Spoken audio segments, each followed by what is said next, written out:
45절 읽겠습니다. 인자가 온 것은 섬김을 받으려 함이 아니라 도리어 섬기려 하고 자기의 목숨을 많은 사람의 대속물로 주려 함이니라. 우리 주님의 말씀입니다. 지난주 대한민국 경주에서 에이펙 회의가 있었습니다. 에이펙이라고 하는 것은 Asia Pacific Economic Cooperation, 약 20여 개국의 수상들이 또 대통령들이 모여서 집회를 하고 어저께 마치게 되었습니다.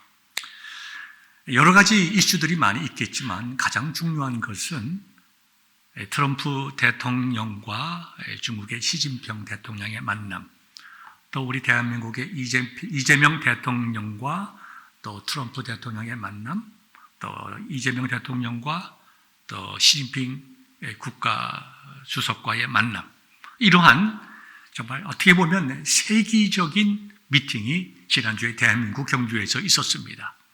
무엇일까요? 무엇이 가장 핫한 이슈였을까요? 관세입니다. 관세. 미국이 트럼프 대통령 2기를 시작을 하면서 전 세계에 관세 전쟁을 선포하고 엄청난 관세를 부과하기 시작을 했습니다. 그러다 보니 그 관세 문제를 해결하기 위해서 각국의 대통령들이, 정상들이, 수상들이 트럼프와 만나고 모든 수단과 방법을 동원해서 관세를 깎아내려고 무진장 애를 썼습니다. 대한민국도 참 많은 고생을 했습니다. 다행히 큰 어려움 없이 우리가 볼 때에 아직까지는 괜찮은 결과를 가져와서 참 하나님의 은혜이다. 저도 참 기도 많이 했습니다. 하나님, 대한민국을 불쌍히 여겨주시고 미국과 좋은 관계를 갖게 하옵소서. 두 나라가 부강하게 하시고 두 나라가 힘을 합해서 세계 선교의 중요한 역할을 감당하게 하옵소서. 참 저도 새벽마다 많이 기도했습니다. 이걸 보면서 한편으로 제 마음속에 참 안타까운 마음이 들고 참 아픈 마음이 들었습니다. 저희들이 어릴 때는요, 이런 말을 참 많이 들었어요. 미국에 왜 잘 사는 줄 아니? 하나님 믿는 국가이기 때문이야. 미국에 잘 사는 이유는 교회들이 많고 찬송하고 기도하기 때문이야. 여러분, 그런 이야기들이 퍼져나갈 때 다 예수님 믿지 않는 사람들도 그렇게 생각했습니다. 미국의 생각이 세계의 보편적인 가치를 가장 잘 나타낸다고 생각하고 모든 나라들이 미국의 정신과 또 여러 가지 정책들을 따라가야 된다고 생각을 했습니다. 제가 오래전에 과테말라에 선교를 갔을 때 같이 동행한 목사님들이 어린 아이들에게 이렇게 얘기를 했습니다. 예수님 믿으라는 얘기 안 했습니다. 먼저 뭘 얘기했냐면, 여러분 부자 되고 싶으세요? 제가 앞에서 이렇게 봤는데 갑자기 아이들이 고개를 다 들고 눈이 똘망똘망해집니다. 그만큼 부자 되는 일은 중요합니다. 가난한 나라일수록 참 먹고 사는 문제가 심각한 문제죠. 그때에 그분이 그렇게 얘기를 했어요. 여러분, 성경을 읽으십시오. 성경 안에 부자 되는 길이 있습니다. 여러분들이 성경을 잘 읽으면 여러분 진짜로 부자 됩니다. 전 세계에서 성경을 가장 많이 읽는 국가가 어딘지 아세요? 미국입니다. 미국 사람들은 성경 많이 읽고 예배 잘 드리고 하나님 잘 믿어서 부자 된 겁니다. 여러분들도 성경 읽고 예수님 믿고 부자 되세요. 그랬어요.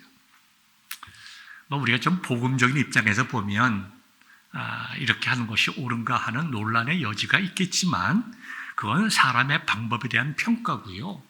그 설교하는 분의 핵심은 뭡니까?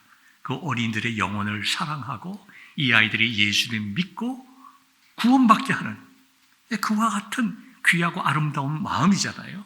성령님께서 그 마음을 사용하셔서 그 어린 아이들의 마음속에 큰 챌린지를 준 줄 믿습니다. 아마 제가 어렸을 때에도 마찬가지였을 거예요. 누가 나에게 그렇게 이야기를 하면 저도 아멘 했을 것입니다. 그때의 미국이 가지고 있던 영향력 대단하죠. 다 사람들 미국 가고 싶어하고 미국에 갔다 온 사람이 있으면 동네 사람들이 다 모여서 미국이 어떤 나라냐, 미국에 어떻게 살고 있느냐 다 한마디씩 다 듣고 싶어하죠. 그러나 지금 미국 갔다 왔다고 하면 사람들이 모이나요? 모이지 않습니다. 무슨 새로운 이야기를 듣고 싶어 합니까? 그런 거 없습니다. 물론 인터넷이 발달하고 정보화 시대니까 옛날하고 비교할 수는 없겠지만 그만큼 미국의 선하고 아름다운 영향력이 줄어들었다는 거죠.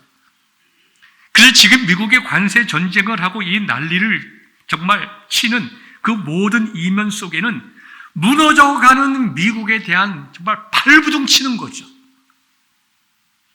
앞에서는 강하게 트럼프 대통령의 말 한마디에 모든 세상의 대통령들이 솔솔솔솔 깁니다.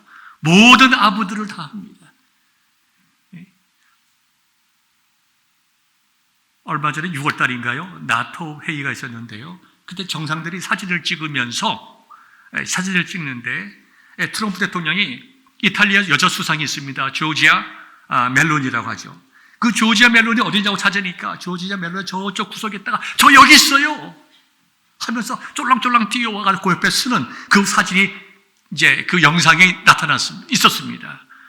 와, 여러분, 조지아 멜로니는 이태리라고 하는 경제의 대국에 그것도 여자로서 수상이 된 사람입니다.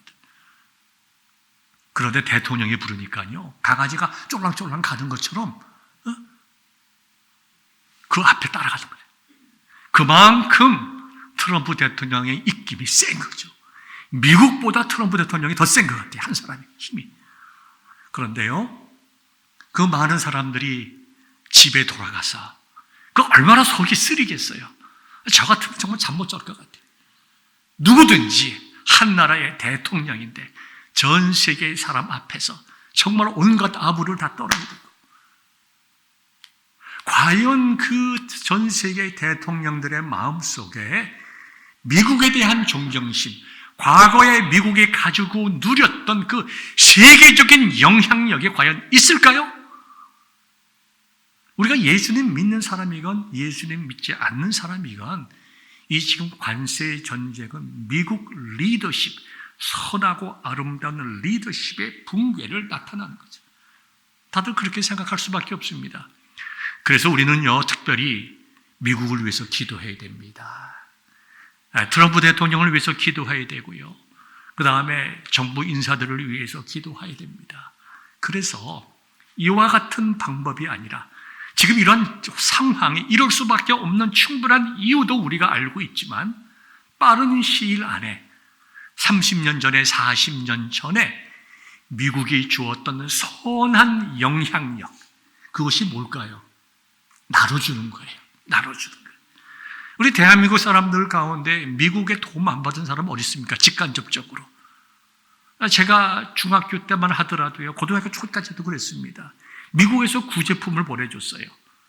아버지가 그래도 언론사에 계셔가지고 그런 구제품들을 좀 얻어왔습니다. 그럼 그 안에 제일 인기 있던 게 뭐냐면 오바예요, 오바. 우리 두꺼운 코트. 우리 어머니가, 목사님, 겨울에 한국의 새벽기도 가면 얼마나 춥습니까? 제 기억이 선명해요. 이번에는 목사님, 오바 하나 가지세요. 새까만 오바. 저희 부친이 무슨 말을 하냐. 교인들이 다 추워 덜덜 떠는데 목사가 구제품에서 제일 좋은 오바 입고 새벽기도 나가면 좋겠다. 저희 아버지가 이북 사람이잖아요. 아주 그냥 걸걸하게 어머니한테 호통치던 거 제가 귀에도 설합니다. 그만큼 우리는 미국의 도움을 받고 살았어요. 다 미국처럼 되고 싶고 미국 가고 싶어 하고, 공항 10번 나가면, 옛날에 김포공항 10번 나가면 미국 한 번 간다는 말이 나올 정도로 그랬습니다.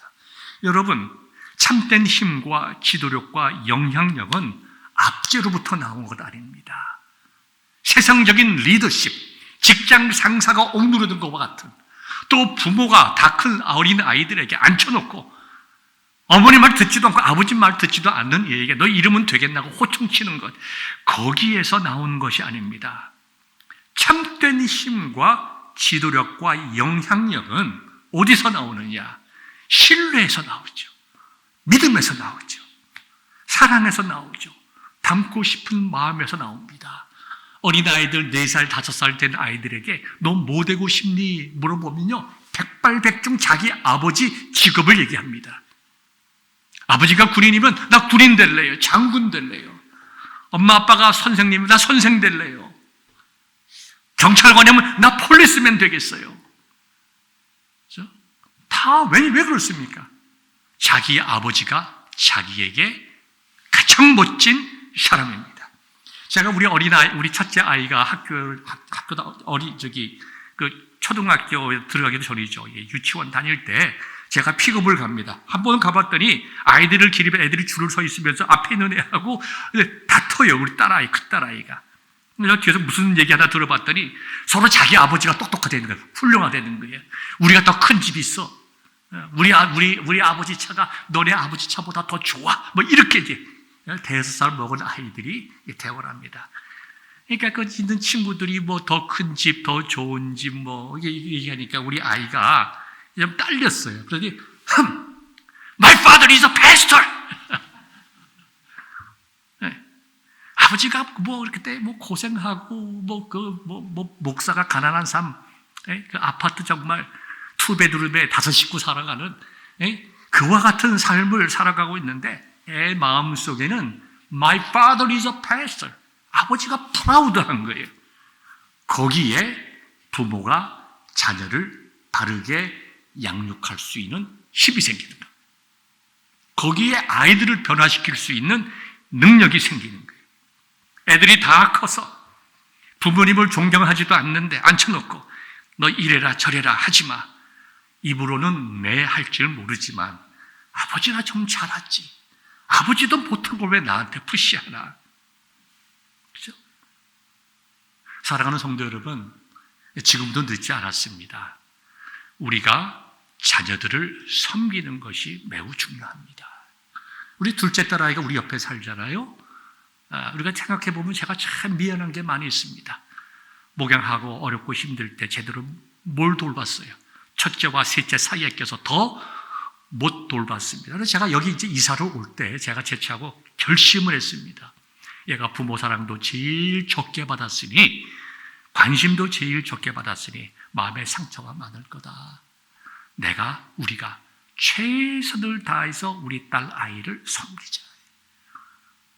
이제 요 한 2년쯤 지나면 나머지 우리가 살아가는 동안에 몇 번 못 만나게 될 텐데 다 떨어져 살 테니까 자기가 부모를 생각할 때에 어렸을 때 제대로 케어받지 못한 그 마음의 상처들로부터 우리 부모가 나를 정말 사랑하고 존중하고 내 뜻을 귀하게 여긴다 라고 정말 부모에 대한 생각이 완전히 바뀔 수 있도록 여보, 우리가 최선을 다해서 섬깁시다. 열심을 다하고 있습니다. 속으로는 속이 그냥 부글부글 끓을 때도 많이 있지만 섬기는 게 뭡니까? 오래 참는 거예요.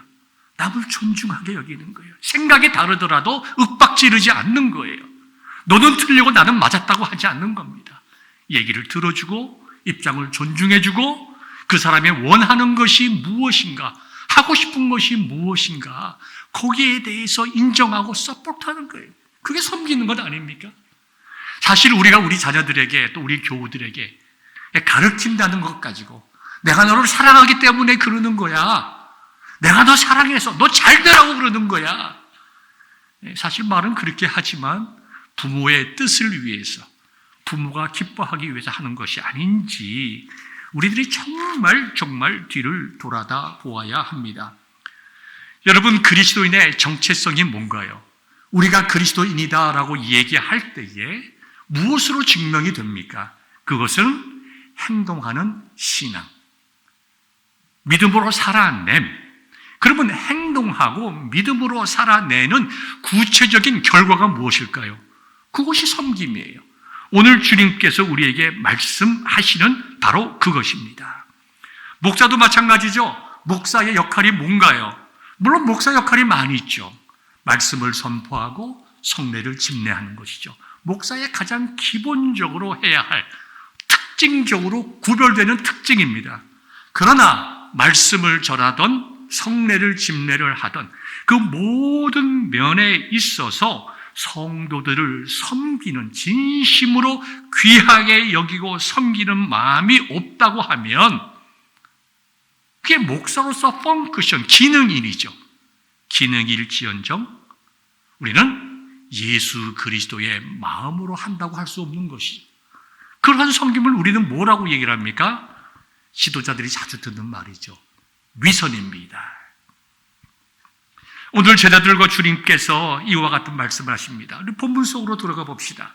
예수님께서는 자신의 죽으심과 부활에 대해서 여러 번 말씀하셨는데요. 오늘은 특징적으로 세 번째 예수님께서 죽으심과 부활에 대해서 설명을 하셨습니다. 그러한 설명하는 예수님의 마음에 대해서는 잘 알지 못했습니다, 제자들이. 우리가 오늘 본문은 아니지만 마가복음 10장 33절과 34절 보면 예수님께서 굉장히 구체적으로 고난과 죽으심에 대해서, 그 다음에 부활에 대해서 말씀하십니다. 마가복음 10장 30절, 33절, 보라 우리가 예루살렘으로 올라가노니 인자가, 즉 예수님께서 자신을 가리켜 말씀하시는 것입니다. 또 쉽게 말하면 내가, 이 말이죠. 내가 대제사장들과 서기관들에게 넘겨지며 그들이 죽이기로 결의하고 이방인들을 넘겨주겠고 그들은 누구를요? 나를, 즉 예수님을 능욕하며 침뱉으며 채찍질하고 죽일 것이나 그는, 즉 예수님, 즉 나는 3일 만에 살아나리라. 이와 같이 말씀하셨어요. 이게 얼마나 처절하신 말씀입니까? 예수님은 이와 같은 말씀을 하시는데 제자들은 뭐라고 얘기하냐면, 제자들 중에 야고보와 요한 나옵니다. 선생님, 무엇이든지 우리가 구하는 바를 우리에게 하여 주시기를 원하옵니다. 내가 원하는 바가 있습니다. 내가 원하는 바를 예수님 꼭 좀 들어주세요. 우리 주님께서 묻습니다. 그래, 너희들 뭘 원하니? 했더니 이렇게 얘기를 합니다.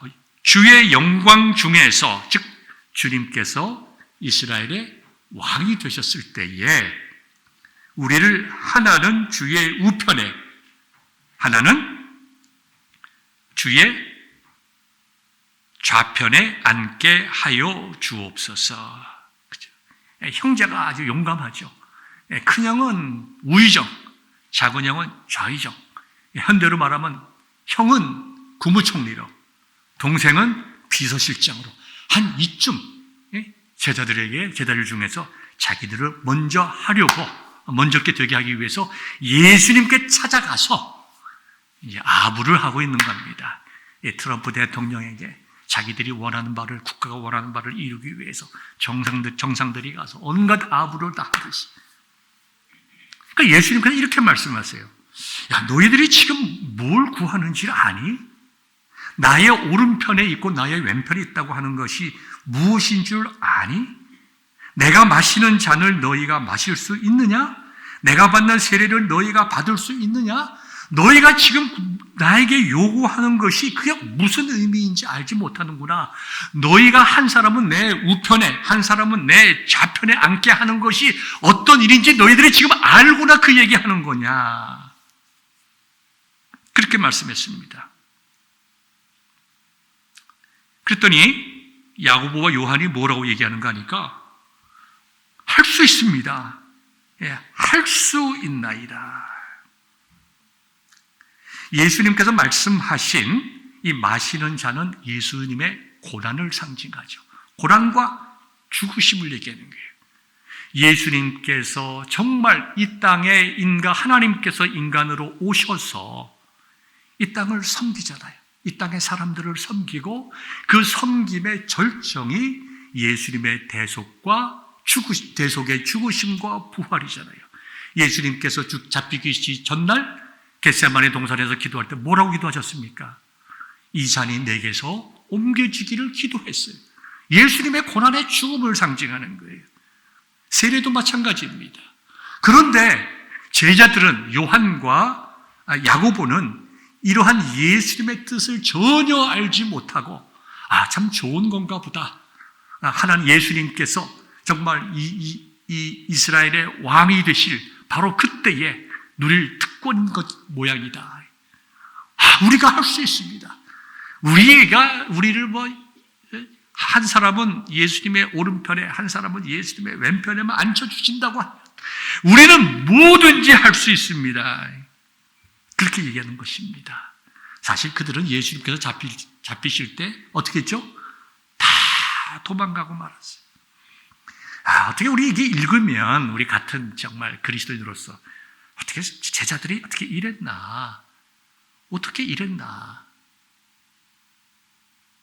예수님으로부터 3년 동안이나 직접 배우고 같이 먹고 마시고 그 수많은 이적을 보고 또 예수님께서 수없이 가르치고 지금 조금 전에 또 예수님의 죽으심에 대해서 말씀을 하셨는데도 어떻게 자기들이 예수님을 통해서 잘 되기만을 먼저 원하는가? 여러분, 우리도 다 그랬습니다. 저희 부친께, 천국 가신 부친께 들은 얘기인데요. 1970년대는요, 천막에다가 가만히 깔고 십자가만 꼽으면 사람들이 왔습니다. 저희 부친도 교회를 개척하고 교회를 이제 여러 개 개척하고 여러 개 지었습니다. 저희 부친이 이제 다니셨던 그 고신대학은 교회를 3개를 개척을 하지 않으면 졸업을 안 시켜줬대요. 무조건 나가서 교회 개척하라. 하나 하고 2개 하고 3개 해야 신학교 졸업을 시켜줬다는 거예요. 철저하게 교회 개척에 대해서 가르치는 거죠. 제도 기억이 납니다. 그 당시 이제 전쟁 끝나니까 군대 묻자가 많았어요. 군대 천막을 치고 위에 십자가를 달고 그 당시 밑에 가만히 깔았습니다. 그러다가 자꾸 이제 비가 오니까 뭡니까? 나무를 이렇게 설계설계 대고 그 위에 판자를 얹어가지고 차가운 길을 이게 없애고 거기서 예배드렸어요. 그런데요, 교회가 정말 꽉꽉 사람들이 찼습니다. 그래서 우리 아버지 집을 팔아가지고 그때는 우리가 잘 살았어요. 슬라브 집입니다. 여러분 기억나시는 게 아십니까? 1970년대 슬라브 집 있으면 꽤 괜찮게 사는 집입니다. 그거 팔았어요. 그때 지금 제가 정확하게 기억합니다. 150만 원에 팔아가지고 아버지가 그 몽땅 교회에다가 바쳤어요. 그리고 그것을 기초로 해가지고 교인들이 헌금해가지고 교회를 짓게 됐습니다. 다 우리가 공사비 아끼느라고, 그죠? 그때 다 벽돌 찍고, 저도 벽돌 많이 찍었어요. 그거 나르고 말이죠. 도끼다시 같은 거 다 하고. 그렇게 교회를 지었어요. 근데요, 그때 참 기뻤어요. 감사하고. 그런데 그 예배를 드리고 기도하고 할 때에 그 사람들의 마음의 하트가 뭔가 예수님 믿고 잘 사는 거예요. 여러분 기억나실 거예요. 한국에서 예배 오랫동안 신앙생활을 하신 분들. 예수님 믿고 부자 되는 거예요. 잘 살아보세, 잘 살아보세, 우리도 한번 잘 살아보세. 그게 우리가 많이 불렀잖아요. 새벽종이 울렸네, 새 아침이 밝았네. 그 새벽종이 뭐죠? 교회에서 종 치는 거예요. 4시에 종을 쳤습니다. 초종. 4시 15분 재종. 그 다음에 4시 반에 막종. 종을 3번씩이나 쳤어요. 그 사람들이 4시에 종소리 듣고 일어나가지고 일하러 나갔단 말이죠, 그때는. 그런 시대니까 교회 나가서 마룻바닥에 앉아서 엎드려서 주여! 우리 딸 잘 되게 해주시고 내 아들 잘 되게 해주시고 내 남편 직장 잘 되게 해주시고 아픈 병 낫게 해주시고 주여 믿사오니 주여 우리를 정말 부자 되게 하옵소서, 한마디로 얘기해서. 그러나 그것이 저는 의미 없는 기도였다고 생각하지 않습니다. 하나님은 우리를 치료해 주시는 분이요, 우리의 아픔을 들으시는 분이요, 우리로 하여금 주님 안에서 정말 은혜와 풍족한 삶을 살기를 기뻐하시는 분이십니다. 그런데 그것으로만 끝나면 그리스도인으로서의 아름다움이 어디에 있겠어요? 그 세상 우상을 섬기는 사람들하고 다 똑같잖아요. 다를 바가 뭐가 있겠습니까? 주님께서는 정말 예수님 믿고 잘 돼서 떵떵거리고 한번 잘 살아보겠다는 제자들에게 너희들의 삶의 본질은 그런 것을 추구하는 것이 아니다. 너희들은 나의 제자들 아니냐? 제자가 무엇이냐? 그리스도를 닮아가는 것 아니냐? 나를 따르는 제자 아니냐? 내가 너희를 사람을 낚는 업으로 만들다고 하지 않았느냐? 그렇다면 너희들은 잘 들어라 하시면서 예수님께서 말씀을 이어가신 것입니다. 예수님께서 이렇게 말씀하셨어요. 너희 중에 누구든지 크고자 하는 자는 너희를 섬기는 자가 되고 너희 중에 누구든지 으뜸이 되고자 하는 자는 모든 사람의 종이 되어야 하리라. 좀 복잡한 말씀 같지만 그 말씀의 결론과 제 해석이 45절에 쉽게 되어 있어요. 인자가 온 것은, 예수님께서 말씀하십니다. 내가 온 것은 섬김을 받으려 함이 아니다. 큰 자가 되고자 한 것이 아니다. 세상에서 힘과 능력을 가지고 모든 사람을 다스리려고 하는 그런 것이 아니다. 너희들이 생각하는 것처럼 이스라엘의 왕이 되어서 로마를 물리치고 이방 사람들을 다 물리치고 이스라엘 성전을 깨끗하게 하고 내가 거기에 앉아서 왕노릇하는 것이 아니다. 도리어 섬기려 하고 자기 목숨을 많은 사람의 대속물로 주려 함이라. 그렇게 말씀하셨어요. 예수님께서 이 땅에 오신 목적이 너희들이 생각하는 것과 완전히 반대라는 거예요. 야고보와 요한이 예수님께 그 얘기를 했을 때에 그 얘기를 들은 다른 제자들이 세상에 비밀이 어디 있습니까? 아, 저것 봐라. 저 두 사람이 예수님께서 저런 얘기를 하네. 분개했어요. 왜 분개했을까요? 그들도 똑같았거든요. 아마 베드로가 제일 분개했을 것 같아요. 내가 그래도 수석이고 나이도 제일 많은데 아주 저것들 봐라. 예수님한테 하나는 오른쪽 하나는 왼쪽. 제일 분노했을 거예요. 다 똑같았단 말이에요. 예수님을 따르는 목적이. 우리 주님께서 말씀하십니다. 우리 주님께서 말씀하세요. 뭐라고 말씀하셨는가?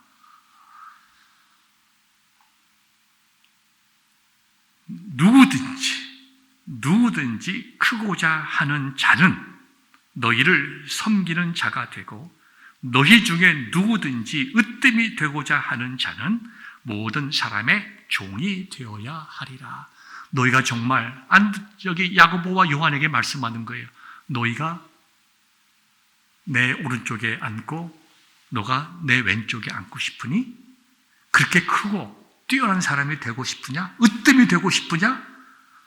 내가 다른 사람을 섬긴 것처럼 너희도 그렇게 섬길 때에, 너희의 욕심을 다 내려놓고 섬길 때에 너희들이 정말 하나님으로부터 높임을 받는, 너희 스스로 높아지는 것이 아니라 너희가 열심히 노력해서 지배자가 되는 것이 아니라 너희들을 하나님께서 높이시리라. 예수님께서 죽으시고 부활하셨을 때에 하나님께서 높이셨습니다. 온 천하 만물로 예수님 밑에 무릎 꿇게 하시고 영광을 돌리게 하셨습니다. 예수님께서는 그 원리를 말씀하는 거죠. 우리가 누굽니까? 우리는 그리스도인이에요. 저와 여러분이 누구십니까? 하면 저는 예수님 믿는 사람입니다. 아, 나는 교회 집사인데요. 나는 권사인데요. 그건 좋은 답변 아닙니다. 그리스도인으로서 섬기는 직책일 뿐이에요. 우리 모두는 다 성도예요. 성도, 제일 좋은 말입니다. 저도 나중에 죽으면 목사 박덕원이라고 쓰이기보다 성도 박덕원이라고 쓰이기를 원합니다. 우리 다 그리스도인이고 주님을 따라가는 사람들이에요.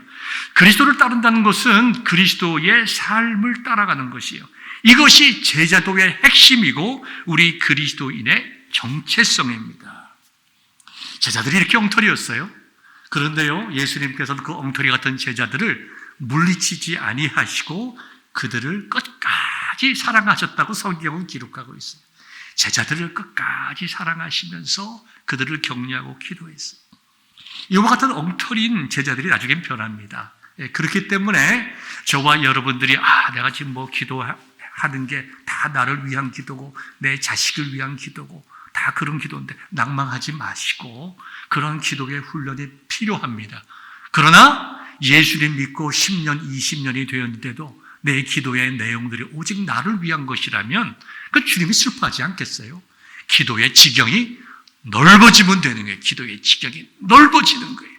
나로부터 믿지 않는 우리 자녀들에게, 그다음에 넘어가서 그리스도의 빛과 소금의 역할을 감당하기 위해서 예수님께서 우리들에게 맡기신 가장 중요하고 중요한 사명을 감당하기 위해서, 하나님의 나라와 의를 위해서 더 구체적으로 말하면 복음을 증거하는 선교사님들을 위해서, 그 가정을 위해서, 자녀들을 위해서 우리가 기도하는 거예요. 그들이 행복하고 힘있게 그 사역을 감당할 수 있도록 우리 주위에 아픈 분들을 위해서 기도하는 거예요. 우리 기도의 지형이 넓어지면 되는 것입니다. 여러분, 예수님께 정말 황당한 질문을 한 그 야고보와 요한이었지만, 여러분, 야고보는요 굉장히 많은 사람들의 사랑을 받은 제자였습니다. 야고보는 예루살렘에서 순교하지만 이 야고보를 사랑하고 그의 정말 설교에 깊이 감동받은 그 제자들이 야고보의 시신을 저쪽 스페인 북서부의 센티아고 디 콤포스텔라라는 곳에 이렇게 묻어놨습니다. 거기에 이제 성당이 이제 기념으로 세워지게 되죠. 그래서 많은 사람들이 그 산티아고 여정이라고 여러분 다 아실 거예요. 산티아고, 세인트 제임스예요. 제임스, 영어로 얘기하면 세인트 제임스, 세인트 제임스를 얘기하는 산티아고 순례길을 갑니다. 프랑스부터 시작을 해서 약 800km예요. 그러니까 정상적인 남자가 걸으면 한 달에서 한 40일 정도의 걸음을 그냥 혼자서 배낭 하나 들고 약한 텐트 하나 들고 가는 거죠. 묵상하는 거죠. 성경을 읽으면서 묵상하는 거죠. 제자들의 삶이 무엇인가 묵상함으로써 그 묵상을 통해서 하나님 앞에서, 주님 앞에서 자신을 발견하는 것. 이 산티아고 여정이 굉장히 유명한 여정입니다. 여러분들도 젊었을 때 한번 갔다 오시면 좋겠어요. 지금 우리들이 어떻게 30일, 40일 동안 걸을 수가 있겠습니까? 걸을 수가 없죠. 그와 같이 야고보는 정말 사랑받는 성도들이 됐습니다. 왜 그랬을까요?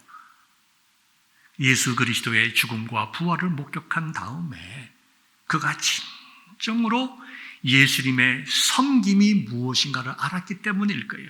모든 제자들도 마찬가지겠지만 지금까지 야고보의 정말 죽음과 삶을 기억하면서 수많은 사람들이 그 길을 따라가며 주님을 바르게 믿고 따라갔던 야고보의 삶과 같은 삶을 살아가길 원하는 그런 순례자들이 지금도 그렇게 많은 것을 보면 야고보는 누구보다도 그의 목양을 통하여 성도들을 섬기는 삶을 살았을 것입니다. 요한도 마찬가지죠. 그와 같은 이기적인 마음을 가졌지만 요한이 나이가 많이 들어서 요한 1, 2, 3서를 썼을 때에 요한 1서 3장 16절을 보면 이렇게 기록되어 있어요. 그가 즉 예수님께서 우리를 위하여 목숨을 버리셨으니 우리가 이로써 사랑을 알고 우리도 형제들을 위하여 목숨을 버리는 것이 마땅하니라. 주님께서 우리를 위하여 목숨을 버리셨다. 하나님께서 인간이 되시고 예수님께서 죽음을 맛보시고 하나님께서 인간이 당하는 그 모든 치욕과 고통을 당하셨다. 우리는 그 하나님이 당하신 치욕과 고난과 죽음과 부활을 통하여 우리는 구원에 이르게 되었고 주님을 따라가는 자들이 되었다. 우리가 주님의 제자들이라고 하면 우리 역시 예수님께서 목숨을 주시면서 섬겼던 것처럼 우리가 형제들을 위하여 목숨을 버리는 것이 마땅하도다. 여러분, 요한이 이렇게 성숙한 사람이 됐어요. 여러분, 우리도 요한과 다를 바가 없는 사람입니다. 그렇기 때문에 우리도 요한 사도처럼 우리의 인생이 변화될 수 있어요. 우리의 삶의 가치와 목표가 바뀔 수가 있어요. 우리가 자녀들을 양육하면서 참 많은 실수를 했잖아요. 우리 쉽게 예를 들어 봅시다. 조금만 미용을 하는 것도 다 자격증이, 공부하고 자격증이 있는데 우리가 언제 자격증 따고 부모가 됐습니까? 아니잖아요. 얼마나 많은 실수했을까요?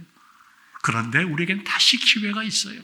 여러분의 자녀들이 큰 자녀이든지 다 결혼하고 정말 여러분들이 할머니든지 할아버지든지 다시 한번 제가 설교에 말씀드린 것처럼 내가 어떻게 내 자녀들에게 선한 영향력을 남길 것인가? 내가 널 기르느라고 얼마나 고생했는데 이게 아니라 정말 그리스도의 마음으로 자녀들을 섬김으로 어린 아이들이 나 우리 엄마처럼 될래, 우리 아빠처럼 될래. 그때에 우리가 정말 그리스도와 같은 선한 영향력을 미칠 수 있는 것 아닙니까? 뭡니까? 섬김입니다. 예수 그리스도의 섬김의 혜택을 누린 우리들이기 때문에 예수님처럼 온유하고 겸손하고 오래 참음으로 우리 자녀들을 섬기고 성도들을 섬기고 믿지 않는 분들을 영혼을 생각하면서 그분들을 불쌍히 여기는 마음으로 겸비한 그리스도의 마음으로 컴패션, 정말 컴패션을 가지고 섬기는 거죠. 또 요한 1서 4장 11절에서 이렇게 말했습니다. 사랑하는 자들아, 하나님이 이같이 우리를 사랑하셨은즉. 어떻게 사랑하셨습니까? 화목 제물로 사랑하셨잖아요. 우리도 서로 사랑하는 것이 마땅하도다. 어느 때나 하나님을 본 사람이 없으되 만일 우리가 서로 사랑하면 하나님이 우리 안에 거하시고 그의 사랑이 우리 안에 온전히 이루어지느니라. 요한이 이와 같이 아름다운 신앙의 고백을 하였습니다. 여러분, 말씀 맺고자 합니다. 세상은 힘과 권력으로, 돈으로 다스리고 조정하려고 합니다. 자기가 가진 높은 위치에 있는 사람들은 그 지위를 통해서 조종하고 다스리려고 합니다. 그리스도는 그렇게 하신 적이 단 한 번도 없습니다. 그분은 섬김과 희생으로 이 땅에서 섬김의 삶을 사셨습니다. 그 주님을 따라가는 것이 그리스도인의 삶이고 성도의 삶이고 신앙의 처음이고 끝입니다. 저도 이제 젊은 나이가 아닙니다. 이렇게 살아오면서 뒤돌아보니까 제 인생에서 가장 의미 있고 가치 있고, 이거 참 내가 잘했다, 이거는 하나님께서 칭찬해 주실 만하다 라고 내 마음이 벅차고 기쁜 일이 있어요. 그리고 내 마음이 정말 순해지고 온화해지면서 마음의 행복이 느낄 때가 있는데요. 그때가 언제인 줄 아십니까? 내가 주님의 이름으로 참고 견딘 거예요. 그 당시에는 팔딱팔딱 뛸 것처럼 억울하고 분했지만 세상적으로 대응하지 않고 그저 꿀꺽 삼키고 참고 견딘 거예요. 아무런 조건과 이유 없이 내가 다른 사람에게 사랑을 베푼 거예요. 그것만이 내 인생에 의미가 있는 거예요. 내가 얼마나 재밌게 살았고, 얼마나 많은 걸 누렸고, 내가 얼마나 좋은 차를 타고,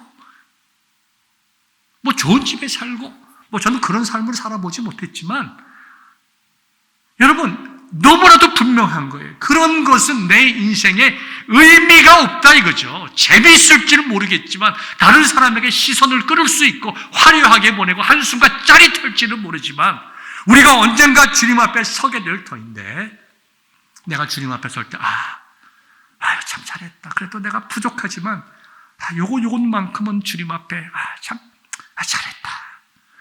여러분, 그거는요, 섬김밖에 없어요. 그리스도의 마음으로 남을 용서한 것밖에 없습니다. 주님의 복음 전한 것밖에 없어요. 그리스도의 마음으로 섬긴 것, 그 모든 것이 우리 인생에 참으로 아름다움으로 남는 것입니다.